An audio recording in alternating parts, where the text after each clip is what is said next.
At no point in your rambling, incoherent response were you even close to anything that could be considered a rational thought.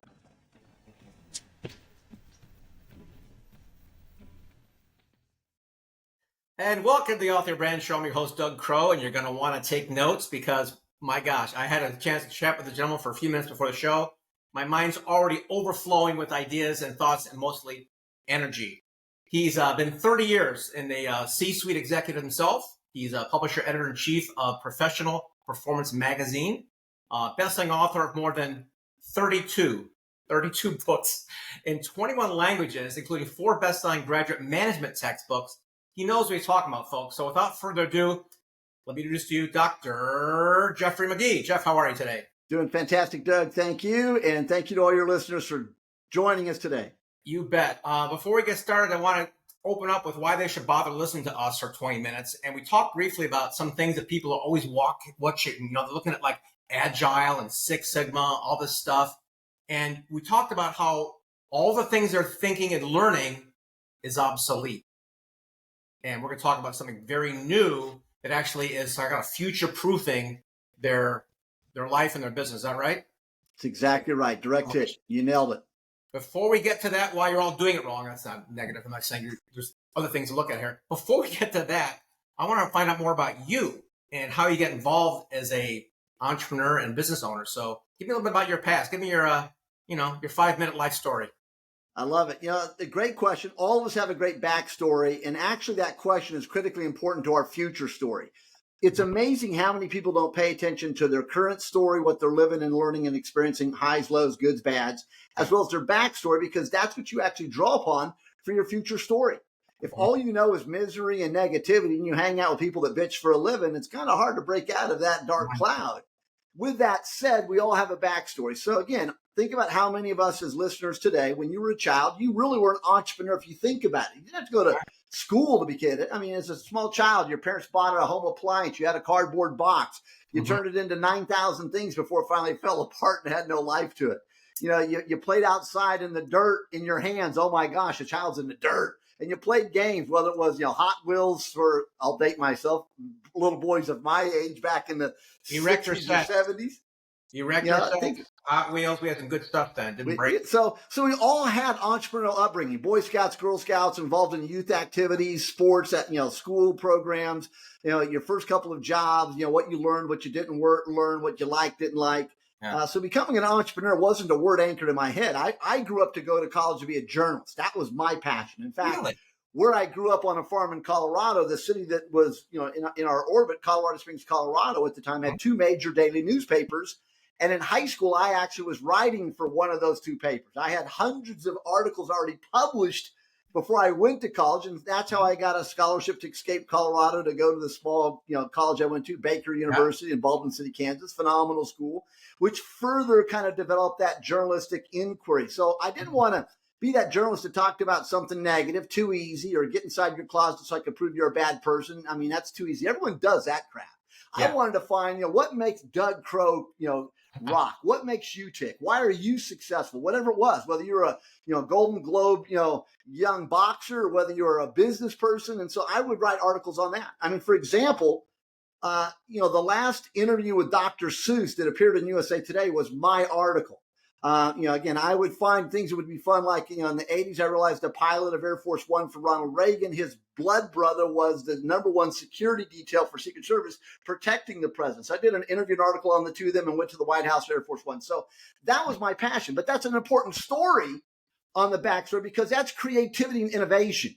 And at the end of the day, entrepreneurialism is about creativity and innovation. Change is about, in essence, and I might be jumping into one of your questions, but change really is, again, you're never going to win if you live in a world of change. It's a $1 billion industry. I'm not going to win the debate, but change means you and I went to bed last night and slept, and overnight someone changed the rules. They changed the script, and we woke up and said, how do we innovate within the parameters of these new change rules, policies, dictates to survive? Transformation, again, you'll thrive in transformation, but you seldom really win. And so what I realized, I took the concepts of change and smashed it up with the concepts of transformation and came up with a new book and a new concept, new idea. And I call it Changeformational, There we And go. transformational is that every day, go back to my childhood, go back to being a journalist in college, working in Kansas City in print and broadcast news in the early days. Every day we are besieged with an endless number of changed situations and opportunities. It's how do we deal with it? And most people are conditioned when change happens, they have to live within the change versus saying, wait a second, let me take this change and blow it up and do something transformationally that I may have not had the guts to do before this change occurrence happened. And that's where you win. You only win when you're transformational. And my clients prove it every day. And the ones that don't take my advice, sad to say, got some great case studies of businesses that are not being successful because they don't have the guts and fortitude to lean in. Sometimes bureaucracy, politics, lack of self-esteem or confidence may cause us to not want to be transformational or transformational. So we settle down and everyone lives within change. So how do you know whether the change is a violent mistake or transformational to the good? Great question. So that actually is one of the models you've mentally, without picking up the book, you've read into it. So one of the core concepts in Transformational is what I call DIPS. DIPS. DIPS are disruption, interruption, points. All of us more likely, especially those paying attention to your podcast, everyone's familiar with the grief cycle concept. It's kind of a bell curve. And the grief cycle, typically most people are introduced to it when they're having a medical crisis in their life or the loss of a loved one. Sure. And the grief cycle basically says the flat line is norm routine, everything's going great. And then there's a disruption and interruption. And so we go through denial and anger and blame. And we go through lots of really negative energy and wasted time before we can get to the top of this mountain and start to see the future. And then we find solutions. And then we go back down the other side and get back into our other norms and routines. So what I teach people in the C-suite and business executives, and quite frankly, sadly, a hell of a lot of coaches that go out there and they're spending themselves to help other people using my intellectual property, is that at the point of a dip, that's when you leverage down on all of your backstory. What have you been training for? It's like you're a pro athlete. Whenever there's a crisis or a problem, whether it's self-inflicted, self-created, or completely blindsides you, two things happen. One is that's when you lean in on your backstory to say, what are the best solutions to this? Who are the best subject matter experts out there I need to access? Versus sometimes you don't have the knowledge to solve it, so quit trying to solve it. I mean, there's a great line by Einstein that talks about the mind that got you where you are is not the mind that's going to be able to solve where you are and take you to the next level. And lots of people have paraphrased off of that. Peter Drucker has, Deming has, and lots of great giants of the time. So that's one. The second way, now, once someone understands transformational and dips, now here's where you become transformationally and successful. Start forecasting when there's going to be a dip. Politics, love it or not, whoever's in the White House, unless you are stupid as a box of rocks, doesn't matter what your political beliefs are. Whoever's in the White House will tell you what parts of our economy will thrive, survive, and die every time. Yep. Or look at your local economy. What does your geography, topography allow you for new businesses, innovative businesses, future businesses? And that will tell you. So if you just forecast forward.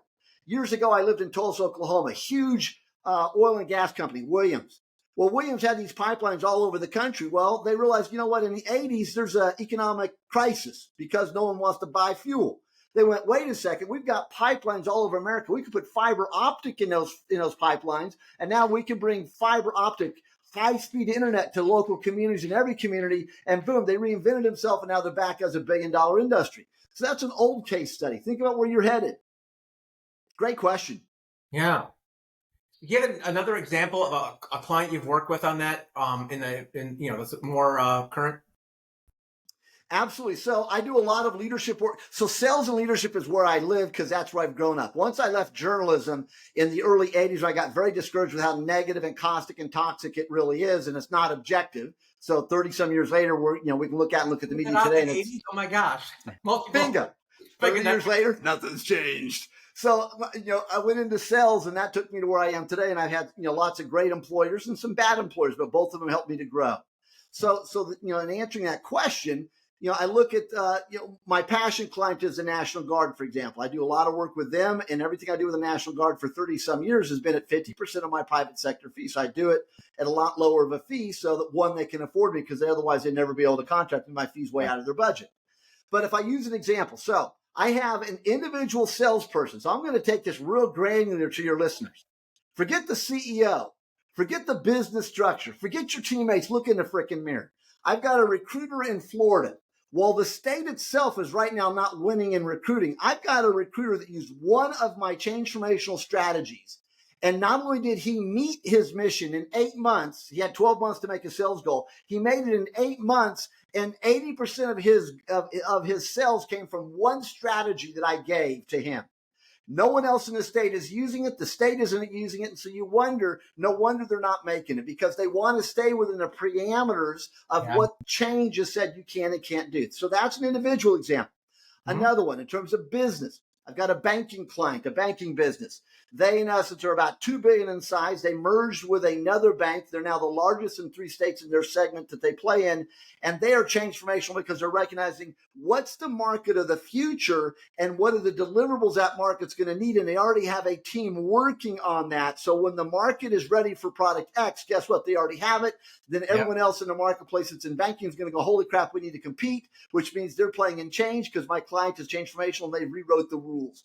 That's this morning, right before this call, I was on a phone call with a chief revenue officer to a $20 billion client that I do coaching work with.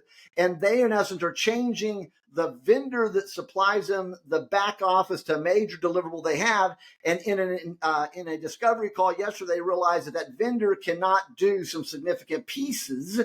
So we brainstormed this morning multiple viable alternative options that you now and I are recording this cast. Their team are looking at those options where before they were in a dip, in a panic mode, versus saying, wait a minute, this is good news actually. So there's a lot of examples of people that use this formula and they accelerate to phenomenal success.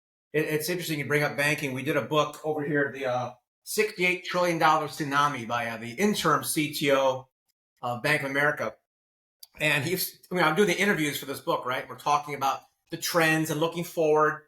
And he was flabbergasted how they were always looking to the past. And they said, well, we're going to grow our branches by, bringing in custom coffee machines or doing this other thing. And he's like, newsflash, the kids don't go to banks. They go on their apps and they talk to bots, and they're very comfortable with that. And that's another perfect example. Everyone looks. So let's take exactly what you just brought up. That's called market share mentality. We've all been conditioned to think about market share. I have a product, and in the marketplace, I have how many people buying it. Well, in that marketplace are the competitors to my product, and that's always a yes. How much of that's being sold? And therefore, we put all these elaborate strategic campaigns together, and we deploy our team tactically, whether it's through electronics or face-to-face, to figure out how do we get more market share. Now, while we should do that and need to do that, we don't step outside that and say, but how do we become transformational? And therefore, how do we become transformational? By looking at what I call market potential. Where are all the people that could benefit from my product? So before you make a new product or service or evolve your product and service, because that's also a conversation, where are all the people that are not buying my product?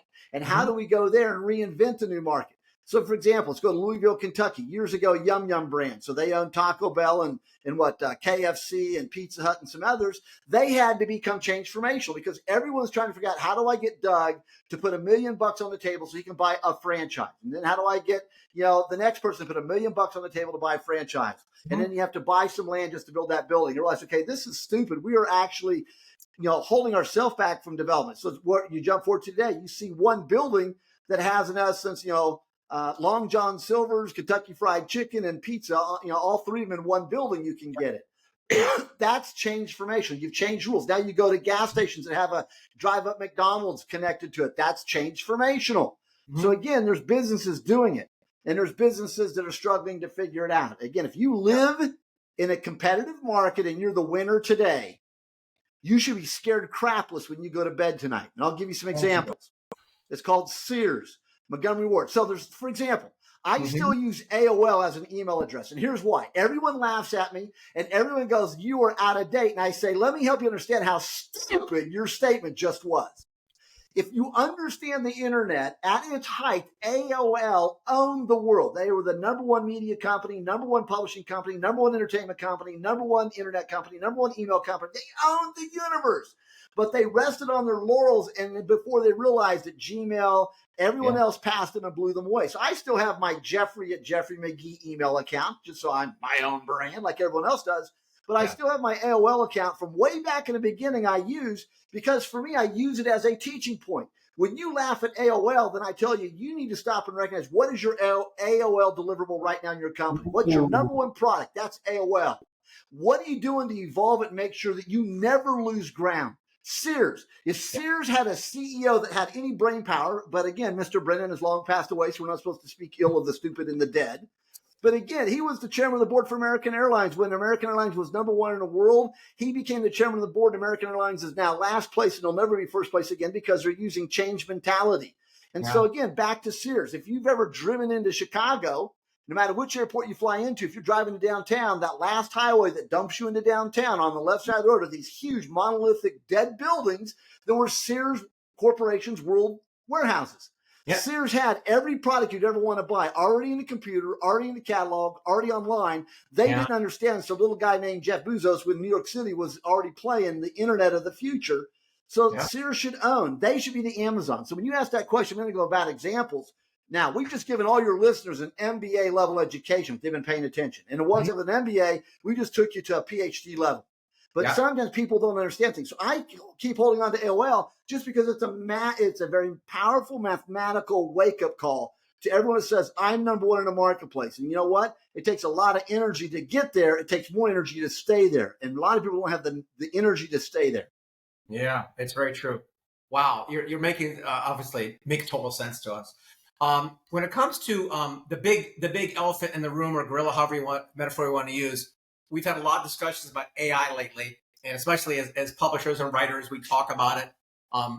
Today, I'm not threatened by it, but I'm also looking towards the future. Like, there's some things that's going to get better. Right now, it sucks at writing stories. It's great for spinning titles for books. I use it for that. In a general business sense, and I'm also looking at, I got a couple friends who are futurists and looking at things. They say a big disruption coming, but at the end of the day, it's going to come out great. But I'm looking at like the creatives, like Hollywood examples of name, image, and likeness and whatnot. And there's some things we can see, okay, this is my point, but there's much more that we cannot see, anticipate, or expect. And my feeling is if you focus on the fundamentals of human interaction, that will be something that for the foreseeable future, I like sci-fi, for the foreseeable future, AI cannot replicate me shaking hands with a buddy, talking about stuff and doing some business, right? So personally, that's my take on it. But in a broad sense, how can people adapt to the inevitable changes they cannot predict when it comes to transformation? Great question. So you know, we're in the industry of taking intellectual property, thoughts, creativity, wisdom, smashing it together, putting that in words down on a piece of paper. Call that a book, an ebook, or an audio book. But for our viewers, and again, more so your space than mine, because you're bringing great thoughts to the marketplace. There's this guy by the name of Gutenberg for our listeners right now and those that are watching us. And so he created this little printing press concept a couple of days ago. And I'm sure someone back in the day said, oh my gosh, we now have a printing press. We're going to write these things down. Nobody's going to ever talk to each other again. Scribes, right? The scribes are out of business, right? No one's ever going to talk again. Audiobook, again, some people are old enough to remember the 80s and 90s. Shopping malls came to be. Downtown Main Street's dead. It's gone. No one's ever going to go anywhere but shopping malls. Then you've got the late 90s, and you started to have the internet. You started to have other ways to buy. Oh, the death of the shopping mall is never going to be around. I mean, anyone can bitch and complain, to be really blunt. That's the easy game on the planet and in America. Turn on the news, prove me wrong. You can't. I rest my case. Watch one day's worth of news, talk show hosts, whatever you want, and just do a chronicle, journal. How much positive, constructive forward movement, how much naysaying, negative, reverse, and backward saying. We get significantly more negative than positive. Parenting. We could write a book on parenting right now. I mean, think of a child by the time they're age 5, 6, 7. How many times have you heard no, negative, stop, you can't versus let's go for it? So now back to your question. AI is merely another evolution forward. It's a tool. It may replace some people. Yes, just like any technology and advancement has replaced people. Again, the old statement of Henry Ford, if they could have made a faster horse, we wouldn't have made a car. Same basic freaking concepts. Mm-hmm. So again, anyone ever been to Amish country in the United States? I've got a huge client in Amish country, Pennsylvania. There's still horse and buggies and bicycles, and these people are multimillionaires with their business, and they may have electricity where they operate. They just don't have it where they sleep. So again, when someone says AI is going to, change the world from the standpoint of something negative, give it up. You're the naysayer. The sky's falling. It's a tool. Now, you said something else that's important. Right now, again, AI and ChatGPT and all of these sort of tools can be used to help us to aggregate data, do research more effectively, look at low-level staffing, employment jobs, and we may be able to replace those so we can use human beings to do other things. So you've got to be thinking change formation with how you use the tool. Content-wise, a significant amount of what's coming to AI, as we record this on this date here in 2024 to dateline us, and I hate to dateline anything, it's not 100% accurate. I mean, again, I myself, I train the automated system to speak in Jeff's voice by the more of my data I put in, but all you do is you're training it to look at factoids from which it's going to pull. It doesn't have the ability to think. And that's what's important. While we call it thinking, it's not really thinking. It's not really understanding context. So it's never going to replace us. For books, and again, if any of our viewers are not authors, but they get their data from books, you've got to be careful from the internet. Again, what data is it pulling? There's a lot of people that come to you that say, hey, I would like you to do my book. And they're an absolute idiot. They have no resume. They've done nothing, but they want to write a book. I mean, it's kind of hard to help a person like that, but we do. And that's the same thing with AI. I mean, there's a lot of idiots using AI to sound really good. It's going to come back and bite them and their clients in the butt. Yeah, I totally agree. So yeah, I was nervous for about 2 weeks, and so I started using it, and I'm not nervous anymore. But we're looking forward to seeing how we can use it. And my tagline is that make sure you use AI, don't let AI use you. Right, right there. Say that again. Say that again. Make sure you use AI, but don't let AI use you. And that's the power right there. It's a tool. It should not be the crutch. It's like people used to pay to go to college because they actually wanted to interact with the faculty and learn and develop. They didn't want an agenda that this faculty person's already, on drugs and they're far left or far right. We wanted to grow and develop people. So that's why we wanted to hire people out of college, because they learn things. And then people started realizing, wow, I can go to college. I can cheat the system by plagiarizing. And so then faculty have to use software programs to hold people accountable. That's complete BS. If you plagiarize, you're cheating yourself. So first of all, you should be kicked out of school. You should be blackballed. So you should never be able to get a degree from anyone on the planet because you're a cheater. An employer needs to know, am I about to hire a cheater? Coworkers need to know, am I about to work with a cheater? See, I believe in accountability. So why would you pay to go to college and not learn something? It just blows my mind. And that comes back to AI. Why use it to cheat? Use it to elevate the playing field. Use it to challenge yourself to think deeper, stronger, further, farther, better. Use it to raise the bar on where we are. Ask it questions to challenge you to make sure you're not getting complacent, comfortable, and lazy. Use it to show you opportunity. So there's a lot of ways to use it. But I think when it comes to intellectual property, you've got to keep in mind, all of this automated technology we use is only as smart as the data that's being put into it that it can find, but it doesn't understand context. No, I have a good friend who's got his master's in AI back when it wasn't even popular, back in the 90s, I think. And he explained to me how it works. He said it's not intelligent at all. It's just putting together puzzles is all it's doing. It doesn't know the words. It just knows what words go together and it meshes together. So it's not intelligent at all. It's AI puzzle, not AI intelligence as we describe intelligence of critical thinking. It's not there yet. So let's play that. So my closing thought, and then wherever you want to go, I want to honor your time window for this podcast. Yep. This goes back decades ago to the great chess player, Kasparov, when he played IBM's Big Blue and it beat his butt, and he demanded a regame, and he won, and it blew everyone's mind. And his answer was very simple. He realized, how far ahead can the computer think? And if I can think 2 moves beyond how far it's programmed to think, then I can beat it. And he beat it, and he proved his point. And that's the same way as AI. It's a great tool, but you first have to understand, the user has to understand, how is it operating? How is it thinking? And how is it going to help me? And if all those boxes are ticked and it makes sense, then move forward and accelerate your freaking success. Quit wasting time on laborious activities. But keep in mind, again, if I put a room of 10 subject matter experts in a room, that the topic I asked them, they have zero brain power on, then they're not a subject matter expert.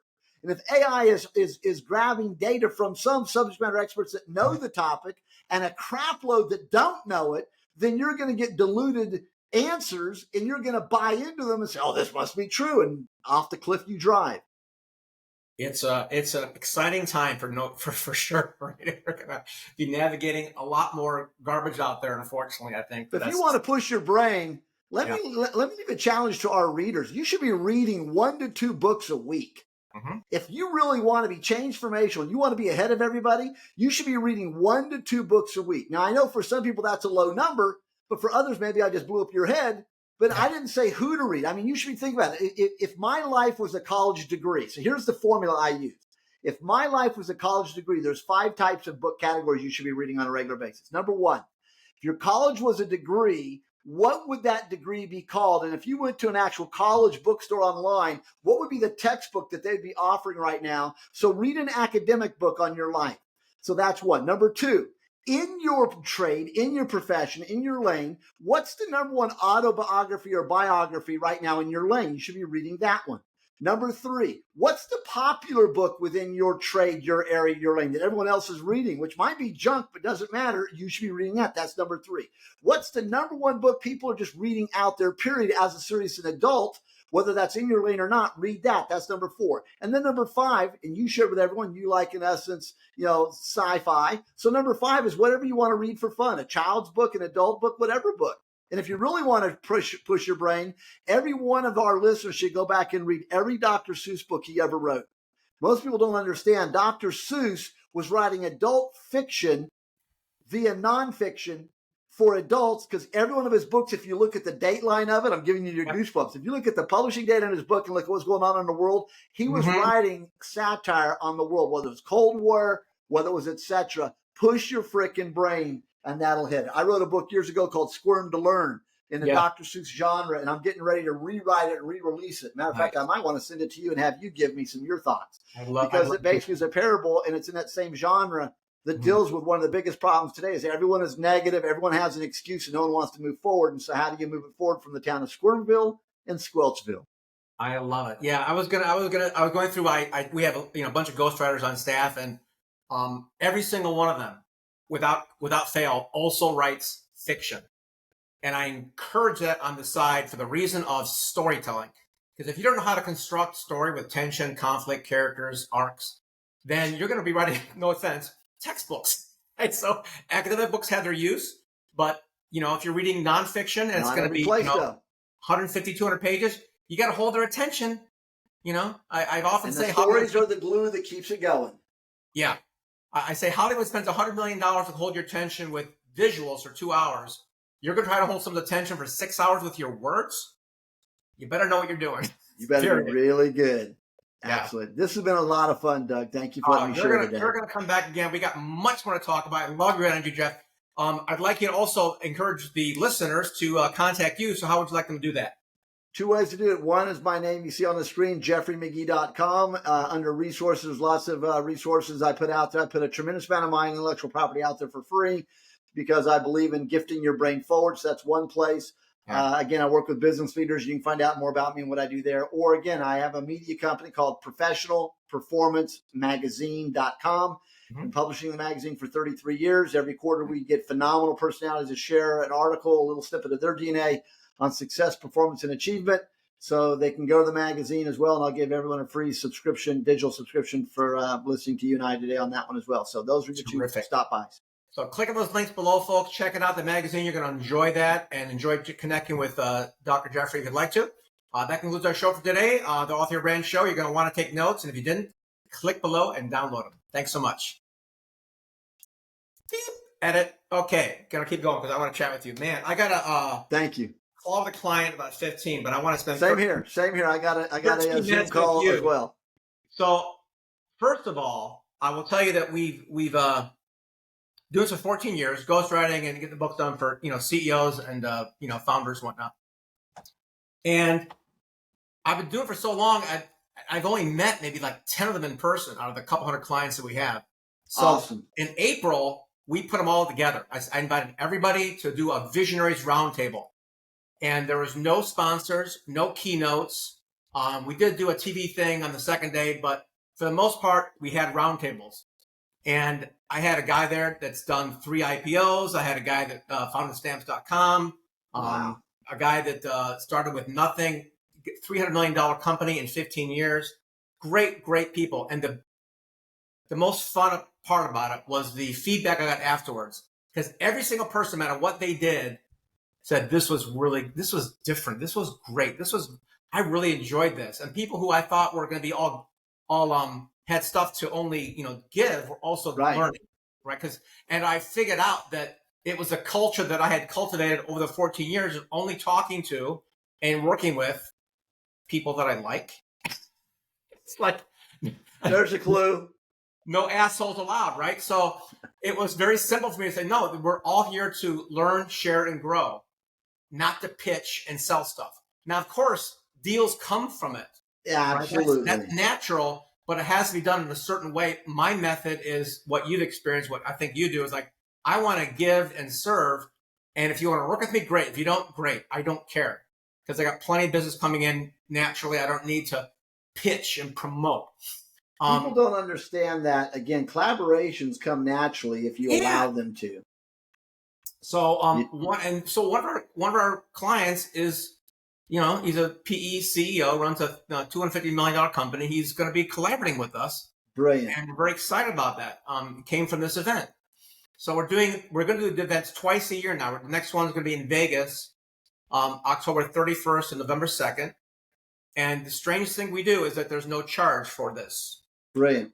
I'd like to invite you to it because you would definitely have a great time with my homies. Thank you. So October, what date?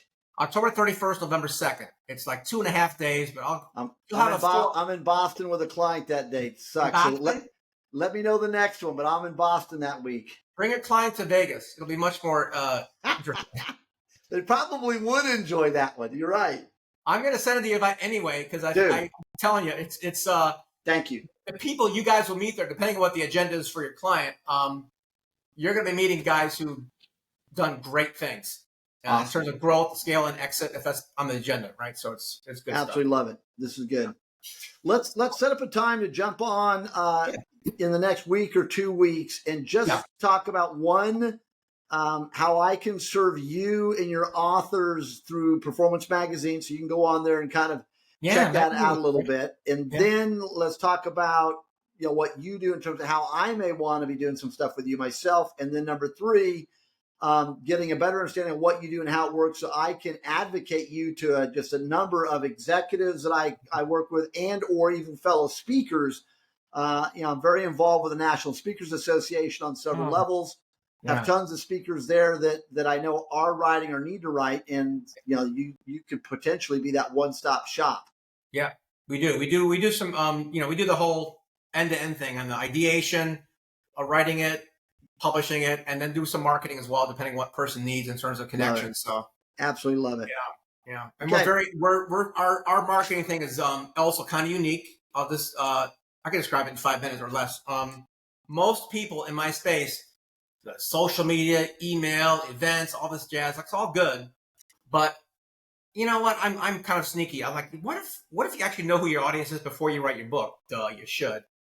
And what if you actually contact the representatives of large organizations of your demographic and ask their opinion on your cover and ask for their opinion on your TOC and do a focus group, invite them to your focus group, and maybe get a story out of them. Brilliant. So when we do that strategically, 9 months later, when the book is done, hey, Bob, the book's coming out. Remember that chat we had? Yeah, you're in chapter 3 and 7. I am? Let me send you a copy. Sends a copy to the president of Vistage, right? Of Vistage International. Oh, this is great. We need you for a keynote. Bingo. And we need to buy X number for our company, the Book of the Month Club. So it's a sneaky thing. It's not like chicken soup and soul. It's not all about the other people, but if you sprinkle it in strategically, it's seamless. And now those conversations you have, they're not sales conversations. There's a collaboration. Hey, this is great. Thanks for promoting me. We'd love to have you in now, right? A little reciprocity. Absolutely. But, you nailed it. Yeah, we did it with American Cancer Society, Vistage, and a couple other ones. So that's one of the things in our marketing program that we do for people after the book, while we're working their book, is we're thinking big picture, volume, not one at a time, because that's a pain in the butt. See, and that's what a lot of people don't get. The selling the ones and twosies, well, that's nice. That's not why you're doing it. You want to get it in front of, like you said, for if you want to be speaking or consulting, you have other deliverables, you want it in front of people to buy you for that. And you want people to buy quantities of these things. I mean, I talk about that and I share that and teach that to people all the time, that I'm not doing a book signing at the back of the room to sell one book at a time. I mean, whoever the meeting planners, they're going to buy a book ahead of time for everyone in that audience. Now, I have the potential to make more money on the margin of each book they just bought than I just made for my speaking honorarium. And people just don't get this stuff. Yeah, that's great. Yeah, we got a lot in common. I'd love to talk more about the stuff. We can work together on stuff. So I'll say an invite, and we'll chat next week. It'd be good. Yeah, let's do it. I love it. Thank you so much. Have an awesome day, and let's jump back on.